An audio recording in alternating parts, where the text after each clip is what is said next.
আপনি কি দুর্বলতা, ক্লান্তি বা পুরুষশক্তি কমে যাওয়ার সমস্যায় ভুগছেন? তাহলে আজকের এই ভিডিওটি আপনার জন্য খুবই গুরুত্বপূর্ণ।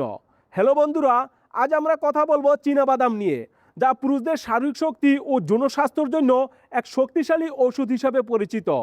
এই ভিডিওতে আমরা জানবো চীনাবাদাম কিভাবে পুরুষের শক্তি বাড়ায়, খাওয়ার সঠিক নিয়ম কি, এর উপকারিতা এবং সাবধানতা কি কি। চলুন শুরু করা যাক। প্রথমে জানবো কেন চীনাবাদাম পুরুষদের জন্য এত উপকারী।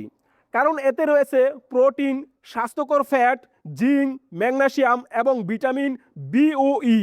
এই উপাদানগুলো পুরুষ স্বাস্থ্যের জন্য খুবই গুরুত্বপূর্ণ। এবার জেনে নেই পুরুষ শক্তি বাড়াতে চীনাবাদামের ভূমিকা। 1 নম্বরে টেস্টোস্টেরন হরমোন বাড়াতে সহায়ক। চীনাবাদামে থাকা জিঙ্ক ও ভালো ফ্যাট পুরুষ হরমোন টেস্টোস্টেরনের উৎপাদন বাড়াতে সাহায্য করে। 2 নম্বরে যৌন দুর্বলতা কমাতে সাহায্য করে। নিয়মিত পরিমিত পরিমাণে খেলে স্ট্যামিনা বাড়ে, কর্মক্ষমতা উন্নত হয়। 3 নম্বরে শরীরের শক্তি ও এনার্জি বাড়ায়। উচ্চ ক্যালোরি ও প্রোটিন থাকার কারণে শরীরের দুর্বলতা কমে, দ্রুত ক্লান্ত হওয়া থেকে রক্ষা করে। 4 নম্বরে রক্ত সঞ্চালন ভালো করে। ভালো রক্ত সঞ্চালন মানেই ভালো পারফরমেন্স। এবার দেখে নেই সেই গুরুত্বপূর্ণ বিষয়টি, চীনাবাদাম খাওয়ার সঠিক নিয়ম। যে কোনো স্বাস্থ্যকর খাবার খাওয়ার একটা সঠিক নিয়ম আছে, চীনাবাদামের ক্ষেত্রেও তাই। প্রথমে সঠিক পরিমাণ। প্রাপ্তবয়স্ক সুস্থ পুরুষদের জন্য প্রতিদিন 1 মুঠো প্রায় 30 গ্রাম চীনাবাদাম যথেষ্ট। অতিরিক্ত খাবেন না, কারণ এতে ক্যালোরি বেশি। দ্বিতীয়ত, খাওয়ার সঠিক সময় ও পদ্ধতি। 1 নম্বরে ভেজানো চীনাবাদাম সর্বোত্তম উপায়। রাতে 1 মুঠো কাঁচা চীনাবাদাম পানিতে ভিজিয়ে রাখুন এবং সকালে খোসা ছাড়িয়ে খান, কারণ ভেজানো বাদামের পুষ্টিগুণ শরীর সহজে শোষণ করতে পারে এবং হজম ভালো হয়। 2 নম্বরে সিদ্ধ চীনাবাদাম। এটিও একটি ভালো উপায়। খোসা সহ চীনাবাদাম সিদ্ধ করে খেলে এর অ্যান্টিঅক্সিডেন্টের মাত্রা বেড়ে যায়। 3 নম্বরে স্ন্যাক্স হিসাবে।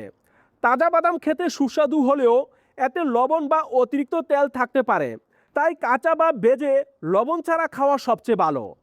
তৃতীয়ত, কখন খাবেন। সকালের নাস্তার সাথে বা দিনের মাঝামাঝি সময়ে স্ন্যাক্স হিসাবে খাওয়া সবচেয়ে ভালো।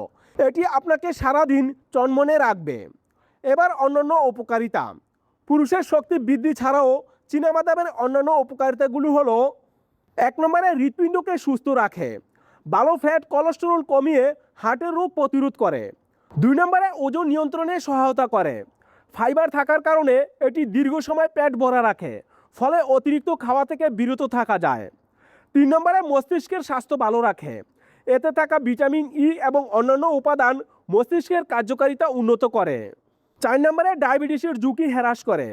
এটি লো গ্লাইসেমিক খাবার হওয়ায় রক্তে শর্করার মাত্রা নিয়ন্ত্রণে রাখতে সাহায্য করে। 5 নম্বরে ত্বক ও চুলকে ভালো রাখে। এটি বার্ধক্যজনিত লক্ষণের সঙ্গে লড়াই করে ত্বক ও চুলকে ভালো রাখে। এবার কিছু ক্ষতিকর দিক ও সাবধানতা। এত উপকারিতা থাকা সত্ত্বেও চীনাবাদামের কিছু সতর্কতা রয়েছে, যা অবশ্যই মাথায় রাখতে হবে। যেমন 1 নম্বরে অ্যালার্জি হতে পারে। চীনাবাদাম অনেকের জন্য একটি মারাত্মক অ্যালার্জির খাদ্য। সামান্য পরিমাণে খেলেও ত্বক ফুলে যাওয়া, শ্বাসকষ্ট বা অ্যানাফিল্যাক্টিক শক হতে পারে। এজন্য আপনার বা আপনার পরিবারের কারো যদি চীনাবাদামে অ্যালার্জি থাকে, তবে এটি সম্পূর্ণ এড়িয়ে চলুন। 2 নম্বরে ওজন বৃদ্ধি করে। চীনাবাদামে ক্যালোরি এবং ফ্যাট বেশি, তাই অতিরিক্ত পরিমাণে খেলে ওজন বেড়ে যেতে পারে। 3 নম্বরে হজমের সমস্যা হতে পারে।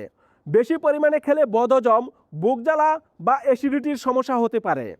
তাহলে দেখা যাচ্ছে সঠিক পরিমাণে এবং সঠিক উপায়ে চীনাবাদাম খেলে তা আপনার শারীরিক শক্তি এবং সামগ্রিক স্বাস্থ্যের জন্য অসাধারণ সহায়ক হতে পারে।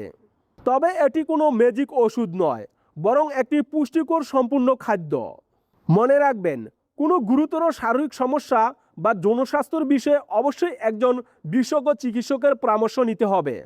আজকের ভিডিওটি কেমন লাগলো কমেন্টে আপনার মতামত জানান এবং আপনি প্রতিদিন কতটুকু চীনাবাদাম খান তা লিখতে ভুলবেন না। ভিডিওটি ভালো লাগলে লাইক করুন, বন্ধুদের সাথে শেয়ার করুন এবং এমন আরও স্বাস্থ্য টিপস পেতে আমাদের সাথে থাকুন। দেখা হবে পরের ভিডিওতে। ততক্ষণ পর্যন্ত ভালো থাকুন, সুস্থ থাকুন। ধন্যবাদ।